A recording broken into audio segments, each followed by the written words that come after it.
Last two questions for you. You mentioned at the beginning of the interview about 9/12. We've spoken extensively about 9/11. Let's talk about 9/12, the day after, when the entire country came together. What did you see? What did you feel? And what did I tell you about this country? I saw love. I saw resilience, determination, but I also saw hurt and I saw pain. I saw the aftermath of people at their worst, but I saw the example, the true example of people at their best, which was to give anything they possibly could to try to bring those poor souls home. It's the dichotomy, I guess, of the good and the bad, the evil and the pure.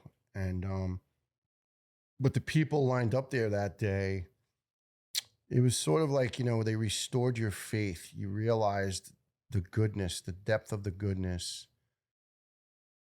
And I think what it was is America and even the world felt a little bit vulnerable because there was a lot of destruction. And I don't know what's happened, Shalaj, as far as why have we become so jaded and so angry and so, I don't know, like I just don't understand. You would think as time went on and societies meshed more, you know what I mean by is there's so many people now from so many different countries. We're all from somewhere else, right?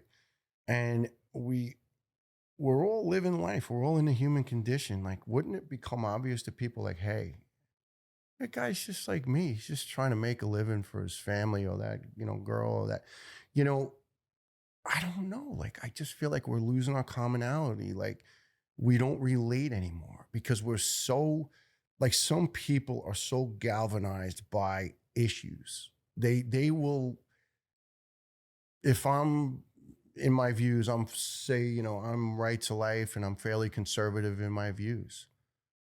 That's it for them. They don't want to know another thing about me. They hate me.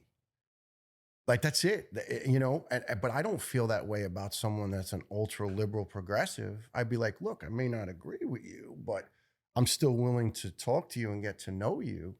So and I'm not trying to say that, it doesn't work both ways with those sentiments with people.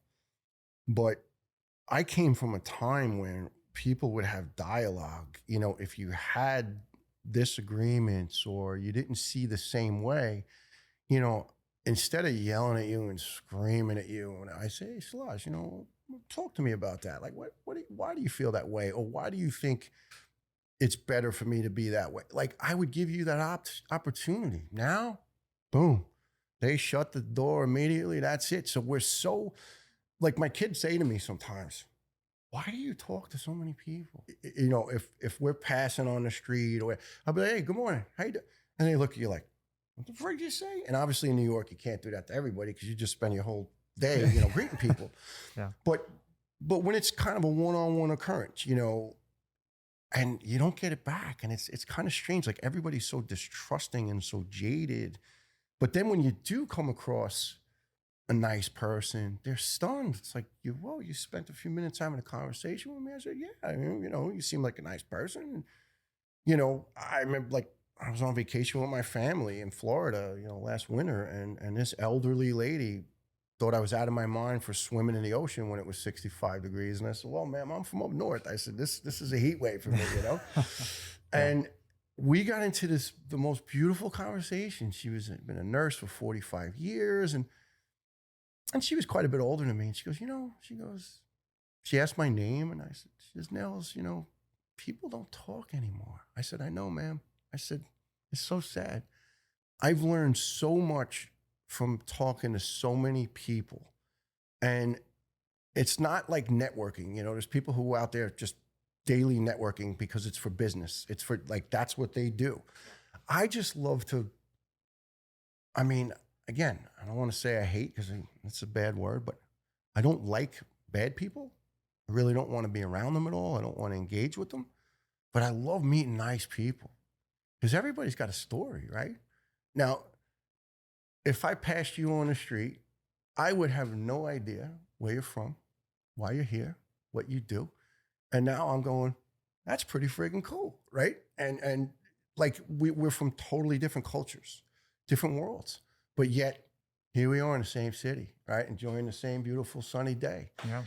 And I don't know, I just, I learned that from my Irish mother, man. She, I overtalk, right? My wife says it and she's right. My mom overtalks.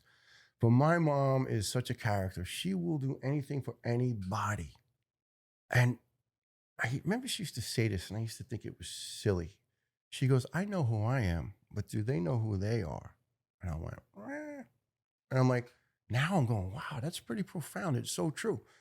I know what I am. I am not perfect. There's people, like I said, don't like me, don't like my views, don't like my ruddy complexion, don't like my receding hairline, don't whatever, but that's okay. I feel kind of comfortable in who I am.